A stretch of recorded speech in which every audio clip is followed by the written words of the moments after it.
Katika kuendeleza juhudi za kuinua kilimo hai na kuongeza kipato cha wakulima na wajasiriamali wadogo kupitia mradi wa Wazfa chini ya taasisi ya PPIZ, umeanzisha zoezi maalumu la ugawaji wa mizinga ya nyuki pamoja na msaada wa kifedha kwa wakulima hao wanaojishughulisha na kilimo rafiki kwa mazingira.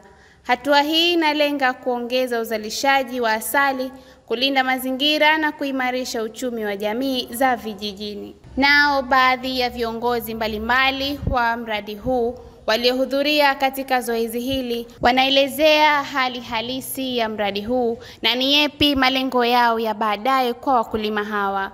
Kwa majina naitwa Mudrik Soraga, mwakilishi wa jimbo la Bububu, na leo hii tuko hapa Dole, shule ya msingi Chekechea, ambapo tuna mwendelezo wa ratiba yetu ya kukutana na kikundi chetu cha wajasiriamali, hususan wakina mama ambao wanafanya shughuli za kilimo hai ama wajulikanao kama Wazfa. Hichi ni kikundi ambacho kinajumuisha mchanganyiko wa wakina mama wajasiriamali ambao wanatoka katika shehia zetu zote 6 ndani ya jimbo letu hili la Bububu. Ni kikundi ambacho ninakilea kama mwakilishi, lakini vile vile ni kikundi ambacho tumeweza kufanikiwa kupitia wadau ambao tunafanya nao kazi kwa pamoja kutoa mafunzo mbalimbali katika swala zima la uhifadhi wa mazingira, kilimo hai pamoja na masuala ya ufugaji wa nyuki. Matumaini yetu ni kuona kwamba tunamkomboa mwanamke, tunamuinua kiuchumi kwa kutumia fursa na nyenzo ambazo zinatuzunguka katika jamii yetu hii, na ni imani yangu kuwa kwa namna ambavyo kazi hizi zinaratibiwa na hamasa ambayo inokuwepo kwa jasiriamali hawa kina mama, tutaweza kubadilisha taswira ya kutoka katika tegemezi lakini kwenda katika kujitegemea katika nyanja zetu zote za kimaisha ya kila siku. Kwa majina naitwa Saidi Kipandu, ni afisa wa mradi kutoka taasisi ya kilimo endelevu Zanzibar, yani Practical Permaculture Institute Zanzibar. Taasisi yetu imekuwa ikijikita sana katika nyanja nzima ya kilimo endelevu na katika nyanja nzima ya kuikomboa jamii ya Wazanzibari kupitia kilimo endelevu. Baada ya kufuga nyuki hawa, tunategemea kutoka kwao watavuna asali ambao pia itawaingizia kipato na lengo letu la mradi litakuwa limefanikiwa. Kimsingi wito wangu mimi kwa mama hawa pamoja na wananchi, hasa kwa wanawake, wasiboteke, waweze kuzitumia vizuri fursa hizi kwa sababu ni chache sana.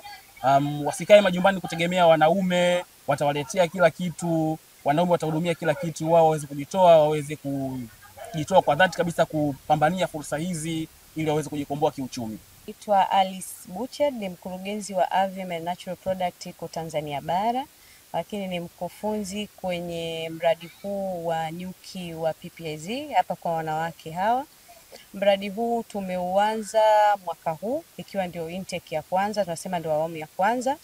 Faida za huu mradi kwa kina mama tunazoziona, kwanza zitawakuzia wao uchumi wao, zitawapa faida zaidi kwa sababu asali ina faida zaidi ya kitu kingine ambacho unaweza kukifanya. Ambacho tunaenda kukifanya kwa awamu hii ya kwanza, kwa sababu ndio mradi unaanza, tutaenda nao bega kwa bega mpaka ambapo tutaanza mavuno ya kwanza ya asali.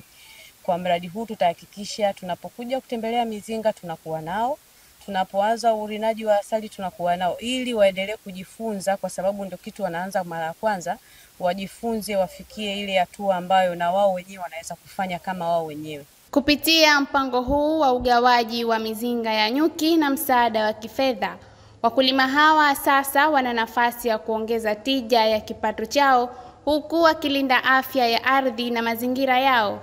Ni matumaini ya waandaaji wa mradi huu juhudi hizi zitazaa matunda ya kudumu na kuleta mabadiliko mapya kwa wakulima wote kwa kizazi cha sasa na cha baadaye. Nikiripoti kutoka Dole, mkoa wa Mjini Magharibi, mimi ni Mariam Said, Leaders TV. Wajibikaji ni msingi wa maendeleo.